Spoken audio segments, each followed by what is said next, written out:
성경에는 예수님의 지상 대명령 혹은 대우임령이라고 부르는 너무나 중요한 말씀이 있습니다.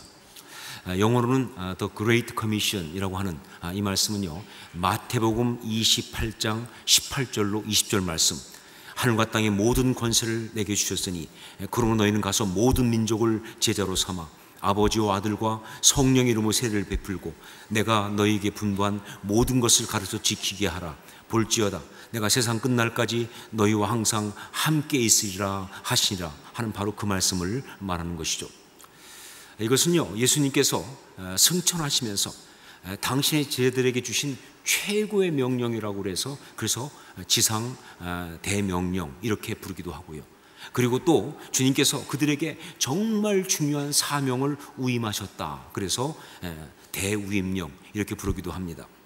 자, 그런데 사실 이 말씀은요, 단지 주님께서 승천하시면서 그 당시 당신의 제자들에게만 주신 그런 특별한 말씀 아닙니다.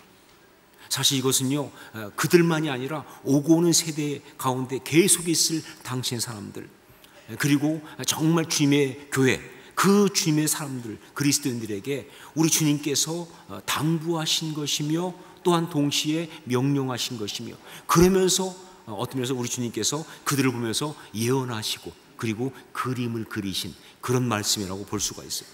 그래서 이 주님이 남기신 이 마지막 말씀에 대한 공관복음서 가운데 마태복음을 뺀 마가복음이나 누가복음 보면요, 이 형태가 명령의 형태가 아닌 예언의 형태로 되어 있고요, 또 서술의 형태로 되어 있는 것을 볼 수가 있어요. 그러니까 이 주님의 마지막 말씀은요, 이 땅에 있는 주님의 사람들, 즉 이 땅에 있는 주의 교회가 어떠해야 하는지, 어떻게 살아야 하는지, 어떻게 하기를 원하시는지, 어떨 것인지 그것을 갖다가 말씀하시면서 당부하시면서 그림을 그리신 그런 말씀이다.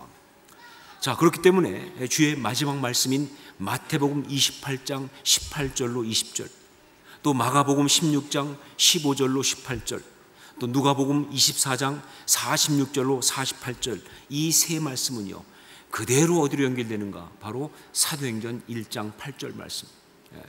오직 성령이 너에게 임하시면 너희가 권능을 받고 예루살렘과 온 유대와 사마리아와 땅끝까지 이르러 내 증인이 되리라 하시니라. 그 말씀으로 바로 연결되는 거예요. 그렇기 때문에 제가 말씀드렸죠, 사도행전 1장 8절 말씀이 이루어진 이야기라고요. 그렇기 때문에 이 사도행전은 바로 뭐냐? 바로 예수님의 그 마지막 말씀이 그대로 이루어져가는 이야기다라고 말할 수가 있는 것이죠. 자, 그 가운데 오늘 말씀은요, 이 복음이 땅끝으로 향해 나가는 가운데 베드로가 행했던 두 개의 기적 이야기를 말하고 있는데, 바로 이 오늘 말씀은요, 그 주의 마지막 말씀 가운데 마가복음의 예수님의 그 마지막 말씀이 그대로 이루어지는 것, 바로 그것을 보여주고 있어요. 우리 예수님의 마지막 말씀인 마가복음 16장 15절로 18절 말씀을 함께 읽겠습니다. 같이 읽습니다. 또 이르시되 너희는 온 천하에 다니며 만민에게 복음을 전파하라. 믿고 세례를 받는 사람은 구원을 얻을 것이요 믿지 않는 사람은 정죄를 받으리라. 믿는 사람 자들에게는 이런 표적이 따르리니 곧 그들이 내 이름으로 귀신을 쫓아내며 새 방언을 말하며 뱀을 집어 올리며 무슨 독을 마실지라도 해를 받지 아니하며 병든 사람에게 손을 얹은즉 나으리라 하시더라. 믿는 자들에게는 이런 표적이 따르리니 라면서 그렇게 말씀하시면서 펼쳐지고 있는 그 이야기, 바로 그것은 지금 이 사도행전에서는요, 베드로를 통해서 그대로 일어나고 있는 거예요. 그러니까 사도행전에 나오고 있는 이 베드로의 이야기는 바로 그 말씀 그 다음에 나오는 그것이 이루어지는 그런 모습이다. 두 가지입니다. 내용은 이렇습니다. 하나는 뭐냐? 베드로가 유대 온 지역을 다니면서 복음을 전하는 가운데 루다라고 하는 지역, 여기는 샤론 평야에 속한 그런 지역이죠. 그 루다의 지역에 갔을 때 바로 거기서 일어난 이야기예요. 거기에서 그는요, 성도들 가운데 한 사람인 애니아를 만납니다. 자, 그런데 이 애니아는요, 중풍병으로 8년 동안이나 누워있던 사람이었어요. 그런데 그렇게 8년 동안이나 중풍병으로 누워있는 그 애니아를 베드로가 예수 그리스도의 이름으로 일어나라고 고친 거예요. 그래서 건강하게 회복하게 한 그런 역사를 일으킨 것이 바로 첫 번째 이야기예요. 두 번째는요, 욥바에서 일어난 이야기입니다. 욥바. 거기에는요, 다비다라고 하는 아주 신실한 그리스도인이 있었는데 근데 그 다비다라는 것은요, 히브리 이름이죠. 뜻은 사슴입니다. 사슴. 그래서 그 사슴이라는 것을 갖다가 헬라어로 얘기하면 도르가거든요. 그래서 헬라 이름으로는 도르가인, 그런 여자분인데, 그런데 정말 진짜 크리스찬이에요. 그래서 많은 구제와 선행을 했던 그런 아주 귀한 여인이었습니다. 근데 이 여인이 갑자기 병으로 죽게 된 거예요. 자, 그러자 정말 이것이 함께한 믿음의 사람들한테 너무 충격이었어요. 받아들일 수가 없었어요. 너무나 믿음이 좋은 귀한 분이 병으로 죽게 되니까 이게 감당이 안 되니까, 그래서 이들이 그 시체를 씻어서 다락에 뉘어놓고, 그리고는요, 마침 루다에 있는 베드로한테 사람을 보내서 빨리 와달라고 하는 거예요. 무슨 뜻이냐? 물론 베드로 보고 와가지고 죽은 자를 살려라, 그건 아니겠지요. 그럴 수 없다는 거 자기도 아니까. 하지만 뭐 죽은 자가 살아나는 것은 어떤지 모르겠지만, 여하튼 간에 지금 우리가 굉장히 어려움 가운데 있으니까 좀 와서 어떤 역사를 행해 주세요 라고 하는 간청이 있는 건 분명합니다. 그래서 베드로를 갖다가 불러왔어요. 그래서 베드로도 왔고요. 베드로가 요빠에 와가지고는 이제 그 다비다를 갖다가, 그 죽은 다비다가 있는 곳에 가서는 기도하면서 다시 살리는 그런 역사를 행한 이야기가 두 번째 이야기예요. 자, 이 두 가지의 일은 결국 무엇을 말하고 있는가? 이 두 가지 이야기를 소개하면서 성경은 무엇을 말해주고 싶은 것일까? 우리한테 무엇을 말하고 있는가? 성경이 무엇을 말하는지는요, 이 두 가지 이야기의 마지막 결론 부분에 성경이 뭐라고 말하는지를 보면 알 수가 있어요. 우리 먼저 35절 말씀을 함께 읽겠습니다. 35절 같이 읽습니다. 루다와 사론에 사는 사람들이 다 그를 보고 주께로 돌아오니라. 그리고 42절 말씀을 또 함께 읽겠습니다. 온 요파 사람이 알고 많은 사람이 주를 믿더라. 예. 첫 번째 이야기의 마지막인 35절, 그리고 두 번째 이야기의 마지막인 42절을 보면요, 무슨 얘기가 나오느냐? 바로 뭐예요? 복음 전파, 즉 전도 이야기가 나온다고. 그러니까 이 이야기는요, 복음 전파 이야기입니다. 전도 이야기예요. 자, 그런데 그 전도가 중요한 게 뭐냐면요, 다른 것으로가 아니라 이렇게 병든 자가 고침받고 죽은 자가 다시 살아나는 그 역사를 통해서 일어나고 있다. 이게 중요한 포인트예요. 전도 이야기인데 그냥 전해지는 것이 아니라 바로 이렇게 병든 자가 일어나고, 그리고 죽은 자가 다시 살아나는 그 역사를 통해서 전도가 일어나고 있다는 이것. 그렇기 때문에 바로 이 이야기는요, 능력 전도를 말하고 있습니다. 능력 전도. 그리스도인들이 이 땅 가운데 있고, 그리고 교회가 세워지면서 주님으로부터 그들은요, 대위임령을 받았어요. 가서 복음을 전하라고. 그래서 그들이 복음을 전하는데, 그런데 다른 방법이 아닌 바로 이렇게 능력을 가지고 죄와 사망, 그 모든 악함과 고통을 이기면서, 그러면서 복음을 전하고 있는 바로 이 이야기. 이게 바로 능력 전도예요. 그것이 일어나고 있다는 것을 이 말씀이 보여주고 있는 거예요. 여러분, 이것은요, 그렇기 때문에 단지 그냥 어떤 특별한 사람들의 이야기가 아니라 바로 모든 믿는 사람들의 모습이다. 모든 믿는 사람들이 가져야 하고 해야 할 그런 이야기다라고 말할 수가 있는 것이죠. 여러분, 베드로가 8년 된 중풍병자 애니아를 예수의 이름으로 고친 것은요, 또 죽은 다비다를 다시 살린 것은요, 신앙의 영웅 베드로의 무용담이 절대로 아닙니다. 왜냐하면요, 성경은 절대 그런 어떤 영웅들의 이야기를 기록해놓은 책이 아니거든요. 무슨 뭐 삼국지나 뭐 수호지나, 혹은 무슨 호모의 일리아드나 오디세이, 혹은 플루타르크의 영웅전, 그런 게 아니에요. 베드로는 누구냐? 여기서 베드로는 바로 예수 그리스도께서 승천하시면서 그때 바라보고 꿈꾸셨던 바로 그리스도인, 바로 그들 중에 하나인 거예요. 그가 한 일은 뭐냐? 바로 그때 주님께서 예언하시면서 꿈꾸시면서 말씀하신 바로 그 일 가운데 하나를 한 것이다. 오늘 말씀대로 얘기한다면 바로 뭐냐? 믿는 자들에게는 이런 표적이 따르리니, 그 다음 얘기라니까요. 그 다음에 일어난 이야기 중에 하나일 뿐인 것이다. 그런 것이죠. 여러분, 정말 이 시대의 교회 가운데, 특별히 한국교회에 너무나 절실한 것이 있다고 한다면 그게 바로 능력 전도입니다.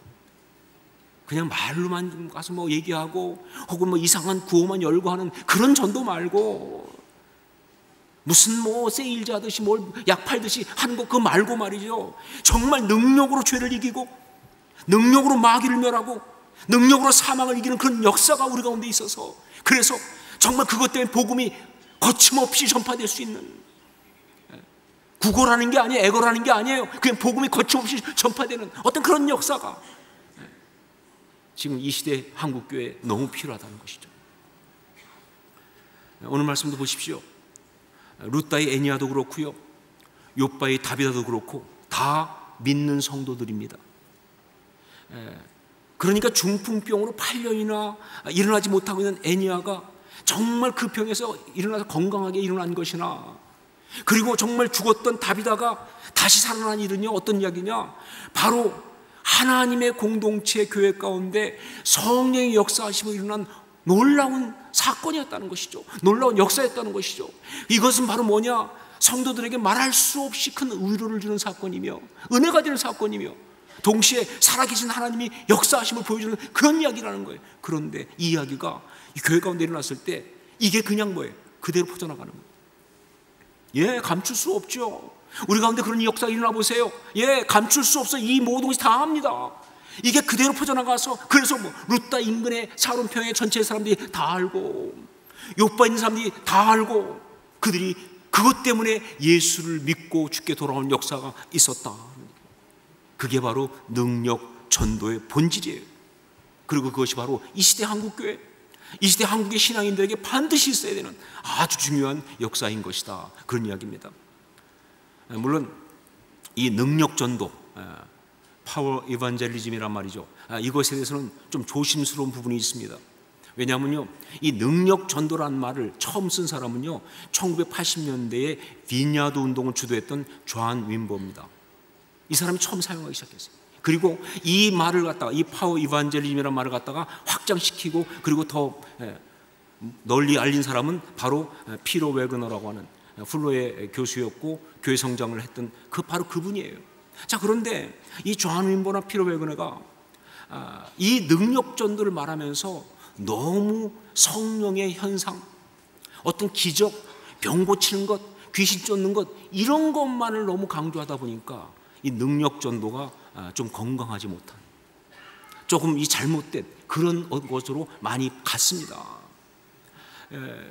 그래서 문제가 좀 있는 것이죠. 물론 맞습니다. 성령의 능력이 나타나는 그런 모습으로 병 고침의 역사가 일어나고 기적이 일어나고 어떤 표적이 일어나는 거 맞아요. 오늘 말씀도 실제로 그런 역사가 일어났으니까 말이죠. 병자가 일어나고 죽은 자가 살아나는. 자, 그런데 우리 주님께서 말씀하신 그대로 말이죠, 기적과 표적은 절대로 우리 신앙의 핵심이 될 수가 없어요. 기적과 표적이 바로 우리 신앙의 어떤 그런 능력의 본질이 될 수가 없는 거예요. 그거는요, 필요하면 나타나는 거예요. 절대로 그것이 있어야만이 진짜 신앙이다, 그렇게 말할 수가 없는 거예요. 여러분, 진정한 복음의 능력은요, 우리 주님께서 말씀하신 그대로 요나의 표적밖에 없습니다. 무슨 얘기예요? 예, 십자가의 능력, 부활의 능력, 바로 그것만 있는 거예요.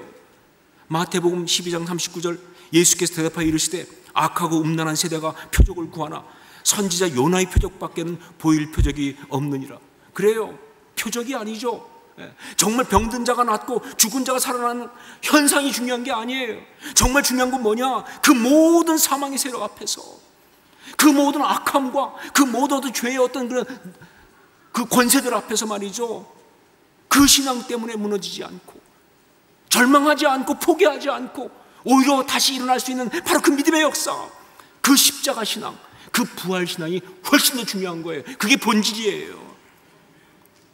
바로 그 신앙의 능력으로 세상 사람들에게 충격을 주는 그것이, 그래서 그들로 하여금 돌이켜서 예수 앞으로 나올 수 있게 만드는 바로 그것이, 그게 바로 진정한 능력 전도가 되는 것이다 하는 것이죠. 오늘 말씀 베드로의 이야기는요, 바로 그 능력 전도를 보여주고 있습니다. 그러면서 말하고 있어요. 우리도 그렇게 해야 한다고, 우리 보고 그렇게 하라고, 그렇게 말하고 있는 거예요.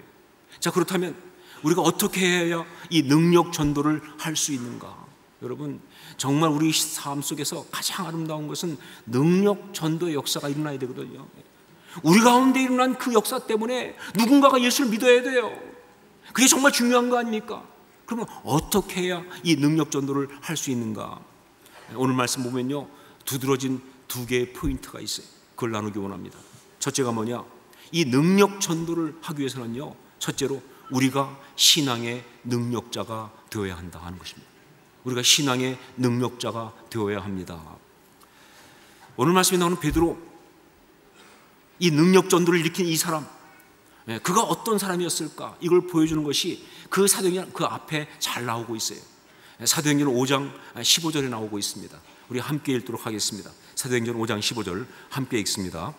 심지어 병든 사람을 메고 거리에 나가 침대와 요 위에 누이고 베드로가 지날 때 혹 그의 그림자라도 누구에게 덮일까 바라고. 베드로는, 사도행전에 나오는 베드로는요, 오늘 말씀에 나오는 베드로는요, 그야말로 능력자였습니다. 영적 능력자였어요.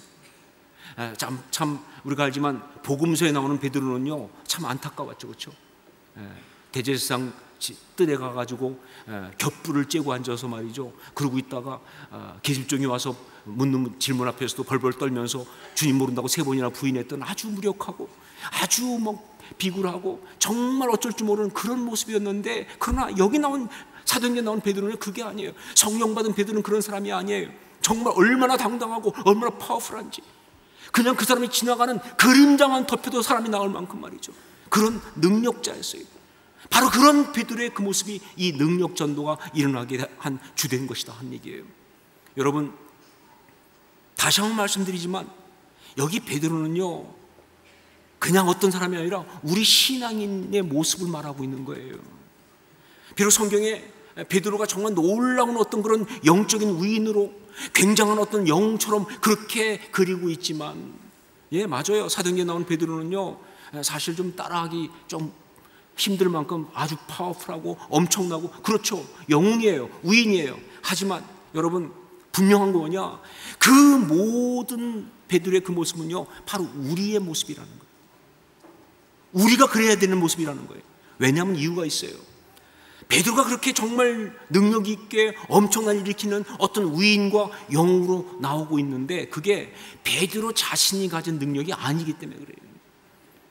베드로 자신이 가진 능력으로 하는 게 아니고, 바로 베드로가 뭐예요? 예수 그리스도를 믿고 의지할 때, 그때 그에게 나타나는 능력이기 때문에 그런 거예요. 보십시오. 우리 34절 말씀을 함께 읽겠습니다. 34절 같이 읽습니다. 베드로가 이르되 에니야야, 예수 그리스도께서 너를 낫게 하시니 일어나 내 자리를 정돈하라 한데 곧 일어나니. 분명 그는 뭐라고 말합니까? 내가 명하노니 아니잖아요, 그렇죠? 예수 그리스도께서 너를 낫게 하신다 라고 말하지 않습니까?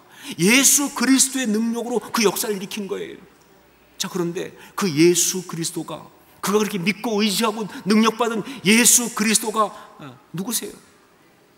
바로 우리 주님 아니십니까?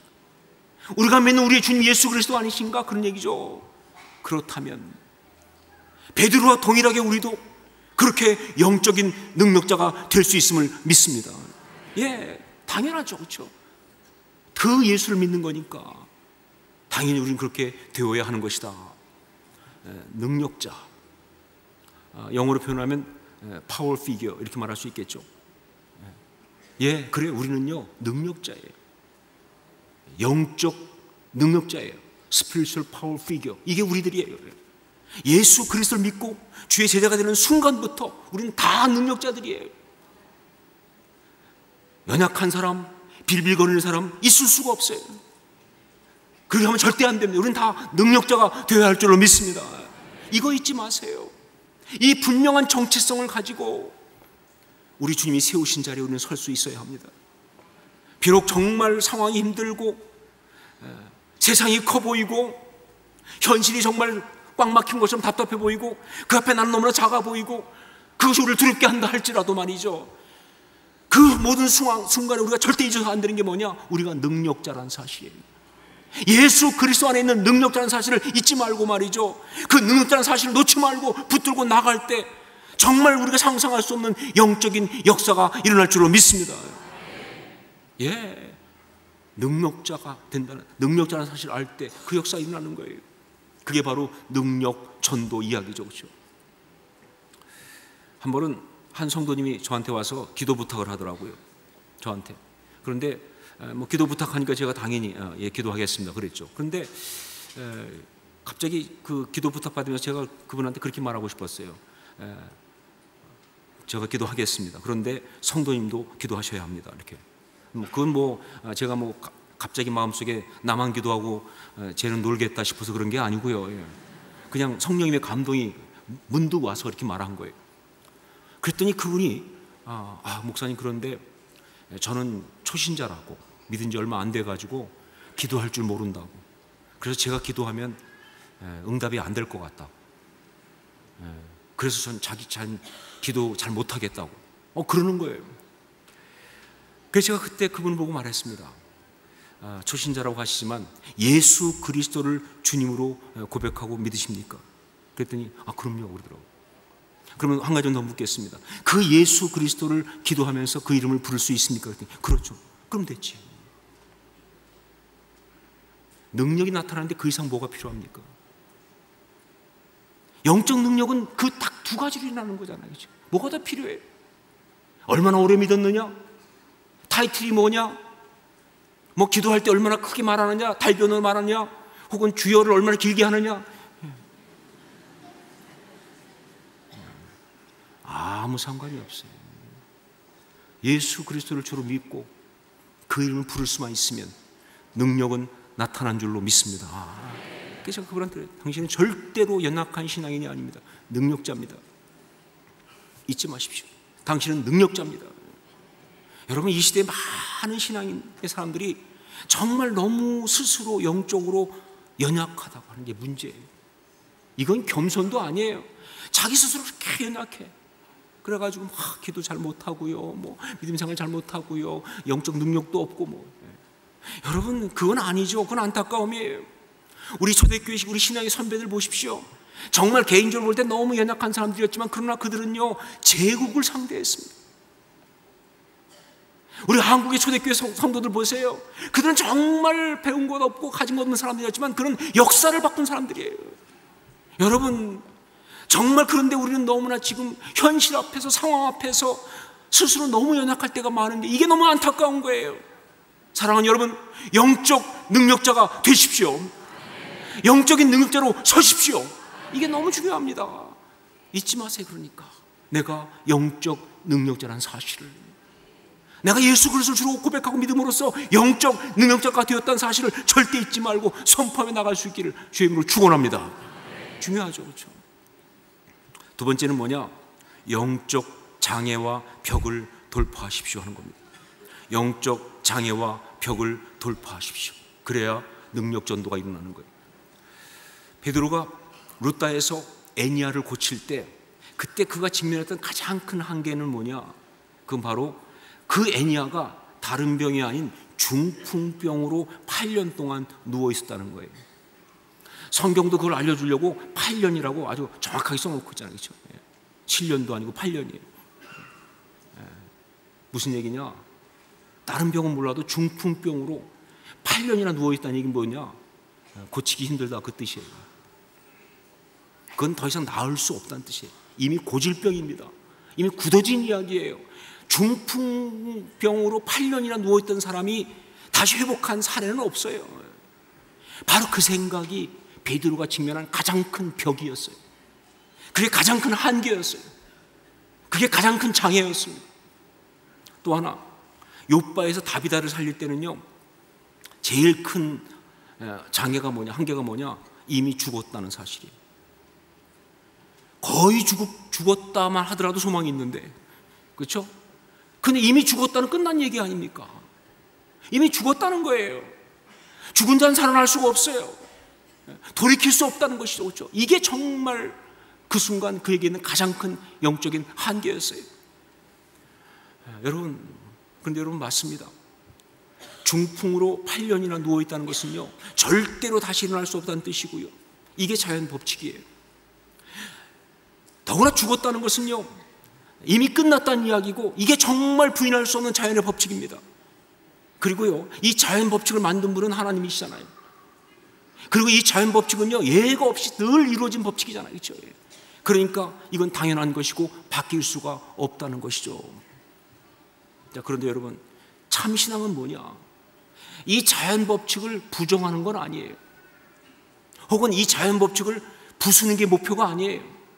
어떤 사람은 신앙이 좋다는 사람 중에 보면요, 자연 법칙을 부수는 것이 신앙인 줄 알고 있어요. 그래가지고 말이죠, 병원도 안 가고 약도 먹으면 안 되고 말이죠, 기도로만 나아야 되고 뭐 자꾸 얘기해요. 아니요, 약도 하나님 만드셨잖아요. 병원도 하나님 만드셨잖아요. 가야죠, 필요하면. 네. 절대 진짜 신앙은 자연 법칙을 부수는 게 아니에요. 그런데 자연 법칙을 부정하지 않지만 이걸 부수는 것이 목표는 아니지만 한간이 분명합니다. 그러나 여전히 뭐예요? 이 자연 법칙 위에 우리 주님이 계셔야 돼요. 이게 중요합니다. 나도 모르게 주님을 밑으로 집어넣으면 안 돼요. 그건 신앙이 아니에요. 나도 모르게 당연한 일이니까 그렇게 일어날 수밖에 없으니까, 그러니까 나도 모르게 내 생각 속에 주님이 그 밑으로 들어가 버리면 그 믿음이 없는 것이죠. 예, 그래요. 자연 법칙이고 바뀔 수 없는 현실이고 그런 상황이지만, 그러나 여전히 그것보다 우리 주님이 크신 줄로 믿습니다. 이게 신앙이죠, 그렇죠? 그것 위에 주님이 계심을 고백할 수 있어야 돼요. 어떤 경우에도. 그게 신앙이다. 여러분, 베드로는요, 모든 병자를 다 고친 거 아니에요. 뭐 베드로는 보는 병자마다 다 고쳤다, 아니, 그렇지 않아요. 또 베드로는요, 모든 죽은 자를 다 살린 거 아닙니다. 그건 불가능하다는 걸 알고 있어요. 안 된다는 걸 너무 잘 알고 있고, 그도 수도 없이 그렇게 그 상황을 받아들인 사람이에요. 자, 그런데 애니야를 만났을 때는요, 중풍병 걸려 8년을 누워있던 사람인데, 이 사람은 회복될 수 없겠다라는 생각이 드는데, 저 안에서 성령의 감동이 그를 일으키라는 감동이 온 거예요. 여러분, 그게 중요한 포인트예요. 그를 일으키는 감동이 온 거예요. 또 다비다를 갔을 때는요, 죽었어요. 끝났어요. 그러니까 정말 죽은 사람은 끝이 났다, 이 방법이 없다, 그럴 수밖에 없다는 생각이 드는데, 그런데 갑자기 말이죠, 마음의 감동이 오기를, 우리 주님이 자기를 데리고 야이로의 딸을 살리러 갈 때 그때 그 달리다곰의 역사를 떠오르면서 그 다비다를 향해서, 그 시체를 향해서 다비다야 일어나라 외치고 싶은 감동이 오는 거예요.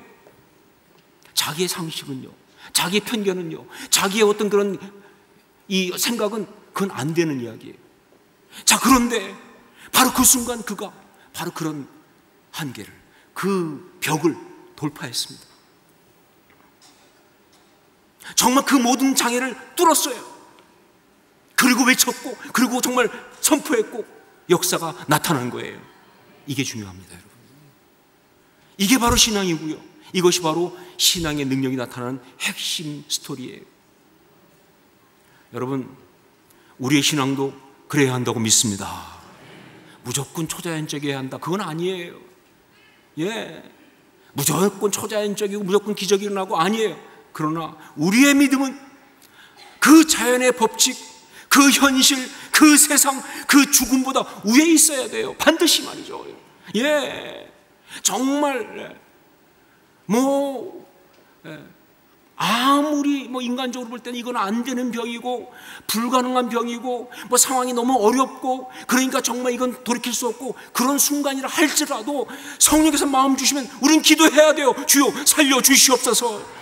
역사가 나타날 줄 믿습니다. 기도해야죠, 그렇죠? 네, 기도해야 돼요. 이게 중요한 거예요. 물론 어떤 때는요, 그렇게 기도하는데 안 나을 수가 있어요. 몸이 계속 아파요. 상황이 계속 어려워요. 심지어 죽을 수 있어요.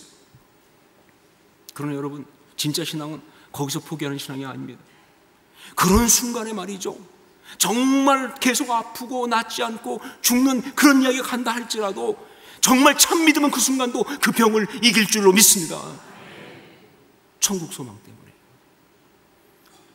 그 천국 소망 때문에. 예, 세상은 말할 거예요. 죽었으면 끝이다. 아니요, 천국 소망인 사람 말합니다. 그건 그냥 지나가는 이야기다. 패배한 거 아니에요. 실패한 거 아니에요. 예, 이겼습니다. 설명할 수 없는 하늘의 평강이 그 가슴을 채우면서, 정말 이해할 수 없는 감사가 입에 터져 나오면서, 정말 눈물과 함께 주 앞에 믿음을 고백하고 정말 승리를 선포하는 그 십자가 신앙이, 그 부활 신앙이 말이죠, 그게 바로 능력 전도의 핵심인 거예요. 사랑하는 여러분, 저는 여러분, 우리 모두의 신앙생활이 능력 전도의 이야기가 될 수 있기를 주의 이름으로 축원합니다. 그래야죠. 다시 말하지만 우리 신앙 스토리가 바로 능력 전도의 스토리예요. 우리 신앙생활이 그래야 한다는 거예요. 사랑하는 여러분, 저는요 무엇보다 우리 호산나 교회가 능력 전도가 일어나는 그런 살아있는 하나님의 교회가 될 수 있기를 주의 이름으로 축원합니다. 그게 진짜 교회죠. 그게 진짜 교회죠. 믿는 자들에게는 이런 표적이 따르니, 그리고 그 다음에 나오는 이야기가 바로 우리 삶 속에서 쓰여져야 합니다. 우리의 신앙 이야기 가운데 쓰여져야 돼요. 그런 하나님의 아름다운 사람들 다 될 수 있기를 주의 이름으로 축원합니다. 기도하겠습니다.